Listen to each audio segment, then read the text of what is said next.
નમસ્કાર વિદ્યાર્થી મિત્રો, બીજાના ભલામાં આપણું ભલું આ ટેગલાઇન સાથે, આ સૂત્ર સાથે જીવનાર પ્રમુખ સ્વામી મહારાજ વિશે થોડુંક આજે આપણે જોવાનું છે. પ્રમુખ સ્વામી મહારાજ એટલે કે BAPS સંસ્થાના આધ્યાત્મિક ગુરુ, જે યોગીજી મહારાજ પછી થઈ ગયા. અને તમને ખબર હોય તો કે ઘણા બધા મંદિરો, સુશિક્ષિત સંતો, યુવાનો, ઘર સભાના પ્રવર્તક એવા પ્રમુખ સ્વામી મહારાજ વિશે આજે આપણે જોવાનું છે. સૌપ્રથમ તો આપણે તેમનો જન્મ 7/12/1921 ચાણસદ ગામમાં થયો હતો. પિતાનું નામ મોતીભાઈ અને માતાનું નામ દિવાળીબા હતું. તેમનું બાળપણનું નામ શાંતિ ભગત હતું. તેઓ 95 વર્ષ આપણા લોકજીવન પૃથ્વી ઉપર રહ્યા અને અંતર્ધાન થયા સારંગપુરની અંદર. અને એ તારીખે તમને ખબર છે કે 13/8/2016. તો આ ટૂંકો પરિચય હતો. પણ હવે આપણે શું જોવાનું છે કે પ્રમુખ સ્વામી મહારાજનું કાર્ય એ મહત્વનું છે. જો તમે આ વિડીયો મહાપુરુષના પ્લેલિસ્ટમાં તમને જોવા મળશે તો ગોંડલની અંદર તેમણે ભાગવતી દીક્ષા દીધી. કોણે દીધી? શાસ્ત્રીજી મહારાજે. તેમનું નામ પડ્યું નારાયણ સ્વરૂપદાસ. અને પ્રમુખ સ્વામી મહારાજ તો શું પ્રમુખ બનાવ્યા એટલે એમના નામથી હુલામણું નામ હતું, એટલે કે આપણે એમને પ્રમુખ સ્વામી મહારાજ તરીકે ઓળખીએ છીએ. તેમનું કાર્ય શું છે? તો BAPS જે સંસ્થા રહ્યા એના વિશ્વ ફલક ઉપર પહોંચાડી દીધી છે. 2 અક્ષરધામ આપણને આપ્યા, 1100થી વધુ મંદિરો, 1000 કરતાં વધારે સંતો. અને મમ્મી મારું માનતા નથી, સાસુ વહુના ઝઘડા, ભાઈ ભાઈના ઝઘડા, અરે પત્ની અને પતિના ઝઘડા, આ બધા ઝઘડાનું સોલ્યુશન તેમને ખાલી એક નાનકડો અમથો શબ્દ આપ્યો અને આપણા સમક્ષ મૂક્યો, જે છે ઘર સભા.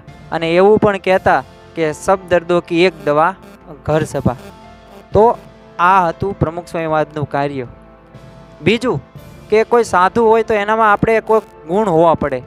તો પંચ વર્તમાન હોય, ગૃહસ્થીના પંચ વર્તમાન હોય. પહેલું કયું હોય ગૃહસ્થમાં? કે દારૂ, એટલે દારૂ કોઈ પીવે નહીં, ગૃહસ્થી હોય. પછી માટી એટલે માંસાહાર. પછી ચોરી એટલે કોઈ પણ રીતના ચોરી કરવી નહીં. પછી અવેરી એટલે કોઈ પણ રીતના આપણે જે હોય ને કે તમે કહી શકો કે બ્રહ્મચર્યાશ્રમ, એનો કોઈ પણ રીતના આપણે ઉલ્લંઘન ન કરવું. અને વટલવું અને વટલાવવું નહીં, એટલે કે જ્યાં ત્યાં વિહાર, આ યોગ્ય આહાર વિહાર આવું કરવું જોઈએ નહીં. તો આ તો ગૃહસ્થીના પંચ વર્તમાન થયા, જે ગૃહસ્થ એ પાળવાના જ તે, તો જ તે હૃદયમાં ભગવાન વિરાજે.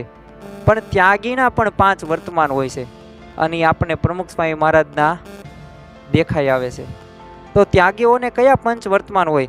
તો પેલું પંચ વર્તમાન નિષ્કામી, તેમનામાં કામ વાસના ન હોય.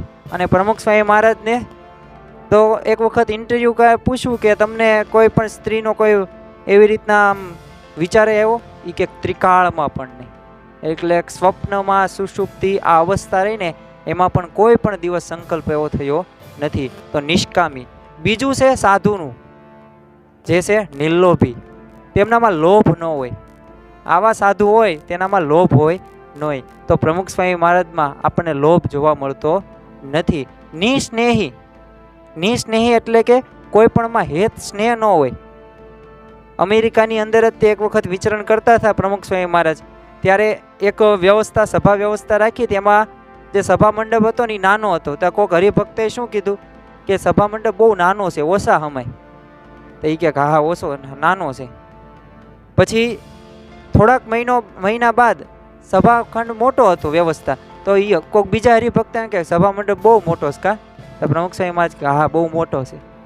તો જો ભળી ગયા, એટલે કે એવું કાંઈ બંધન નહીં, સ્નેહ નહીં, કે આવું હોય તો જ તે વ્યવસ્થા. તો આ ત્રીજું વર્તમાન થયું. પછી ચોથું વર્તમાન, અને જે છે ખાસ, અને આ ઘણા બધાને હોતું નથી સાધુઓને, જે છે નિર્માની, માન. કોઈ પણ દિવસ તમે યુનોની અંદર પ્રમુખ સ્વામી મહારાજનું સન્માન જુઓ, કે કોઈ પણ સંસ્થાની અંદર તમે પ્રમુખ સ્વામી મહારાજનું સન્માન જુઓ તો નિર્માની જ હોય. હાથમાં મહારાજ સ્વામીની મૂર્તિ જ હોય, અક્ષર પુરુષોત્તમની જ મૂર્તિ હોય. તો એ આપણને જોવા મળે કે નિર્માની. પછી પાંચમું નિસ્વાદી. ગૃહસ્થીમાં તો આ ગુણ હોતો જ નથી, પણ સાધુની અંદર નિસ્વાદી વર્તમાન હોવું પડે. નિસ્વાદી એટલે કે સ્વાદ, સાધુમાં સ્વાદ હોય નહીં. તો ઘણા બધા પ્રસંગો છે પ્રમુખ સ્વામી મહારાજના, તમે જે મલાઈવાળી તીખારી કલ્પના ન કરી શકો એવી ખાધેલી છે, મીઠા વગરનું ખાધેલું છે, કાંકરાવાળું ખાધેલું છે. આવા તો અઢળક પ્રસંગો છે. તો આ પ્રસંગોમાંથી આપણને જાણવા મળે કે પ્રમુખ સ્વામી મહારાજ નિસ્વાદી પણ હતા. તો આ 5 વર્તમાન સાધુના હોય ને એને સાધુ કહેવાય. તો એ સાધુ પ્રમુખ સ્વામી મહારાજ હતા. તો ગુરુઓની તો આજ્ઞામાં તો આગળ હતા, ઉપવાસમાં આગળ, ગુરુ ભક્તિમાં આગળ, અને ઘર સભાનું તો પ્રવર્તક કર્યું. તો આ બધાય તે આપણે ગુણો જોઈ છીએ પ્રમુખ સ્વામી મહારાજમાં. તો તેમણે 95 વર્ષ સુધી આપણા જેવા જ રહ્યા અને આપણી સાથે જ તે બધી વાતો કરી, જેમાં હસ્યા. તો આપણે આ બધા ગુણો આપણામાં પણ ગ્રહણ કરીએ. આ હતું બેઝિક, જે હતી ઇન્ટ્રોડક્શન પ્રમુખ સ્વામી મહારાજનું. પણ હવે પછીના વિડીયોમાં આપણે પ્રમુખ સ્વામી મહારાજના પ્રસંગો એક બે પ્રસંગો જોઈશું અને એનાલિસિસ કરશું કે આ પ્રસંગમાંથી આપણે શું શીખવાનું છે. કારણ કે આ છે ઘર સભાની સિરીઝ, અને ઘર સભાની સિરીઝમાં આપણે અલગ અલગ બાબતો આપણે નવી નવી શીખવાની છે. તો આજે આટલા સુધી રાખીએ છીએ પ્રમુખ સ્વામી મહારાજનું ટૂંકું જીવન પરિચય. પણ પ્રસંગો તો ઘણા બધા છે, એક પછી એક આપણે જોઈશું. તો મળીએ આવતા વિડીયોમાં.